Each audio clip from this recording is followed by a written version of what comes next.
Tanzanian Nigerian visual artist, currently with a core focus on collage art. Traditionally lived in New York for, over a decade or so. And I just moved to Atlanta within the last 3 years. Like, my family lives here. They've lived here for quite some time now.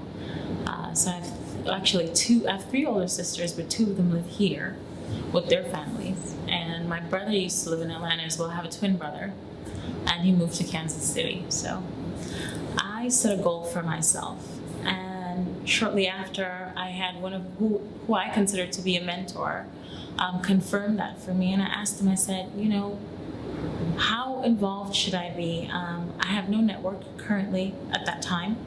And I would like to build a network, get to meet more people within the artistic fabric of the of the industry here in Atlanta. I want to build a list of collectors. And his advice, which I was thinking internally, but was just confirmed, and I got this check mark on it, was do as many shows as you possibly can.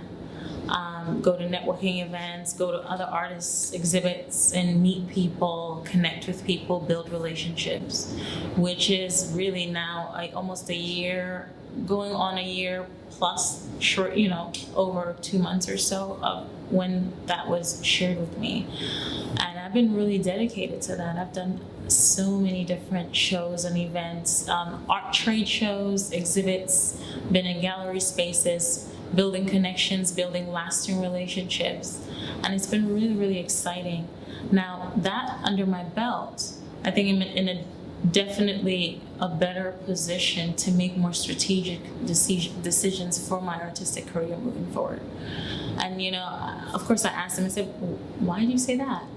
Everything? I should do X and Y and, high and low, it doesn't matter. And he said, yeah, you want to meet people, you want to see if it's for you, if it's not for you, you want to understand what the market is like, you want to understand the response of who's your clientele, who's your target market, what do they respond to of your work? Should you be experimenting and seeing what works best? Should you just focus on manifesting your vision? So this whole opportunity has presented itself for me to really grow and flesh out as an artist, and I celebrate that for sure. So during my art practice, I would say in New York, I've always been an artist. So be it modeling, fashion, even I studied architecture, and just coming from that background, it wasn't a difficult move. I think it was long overdue. I've been away from my family for closer to a decade or so. It wasn't very hectic to move. I think maybe because of where my art practice was at the time. It's definitely more involved right now, and I'm very much more committed today than I was. I would absolutely say that. I think also just for the space that I was in my life versus where I am now, I'm definitely more dedicated to my craft, and I celebrate that every day.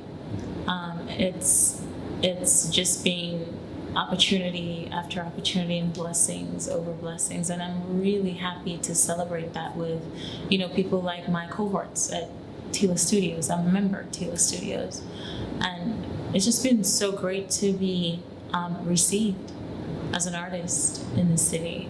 And I'm one of the Garden Fellows that has been invited to go to Art Basel and Prism Art Fair, and I'll be showing at both, I believe. So I'm really excited about that as well. So that's coming up in December. Yeah.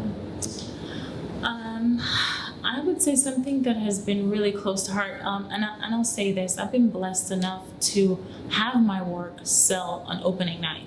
Not one piece, not 2 pieces, in several different exhibits where I've been featured. And it's really great. It feels really amazing.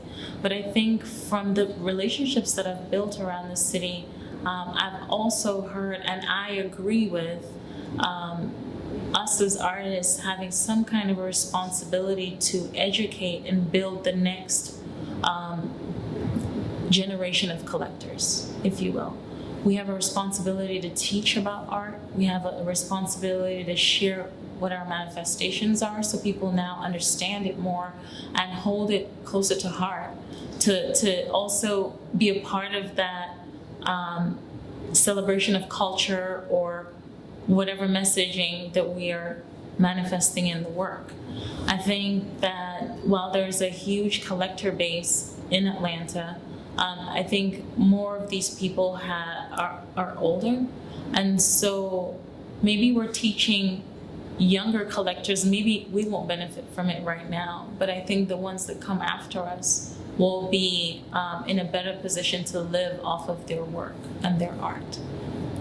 I think, organizations like NBAF and even other arts organizations, I think that you are in a great position to create platforms to have such conversations, to open up the floor to really bringing an understanding that this is not just for us right now. We want to carry our art forward into the future. Long after I'm gone, I want my work to speak for itself and be in the hands of people that want to celebrate and share it with others. To my artists and colleagues, peers, never, ever, ever give up.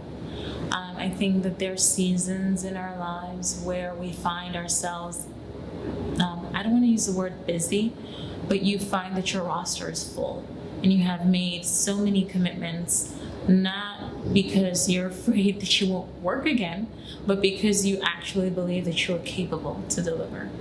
And some things may suffer, but we have to find a way to stay humble. My sister just told me that this morning. She said, you got to remember to be humble. And I said, you're absolutely right. But we also have a responsibility to ourselves and our art to show up for ourselves. And that may mean communicating with love and saying, I really need to focus on this right now. And giving 100%, 110%.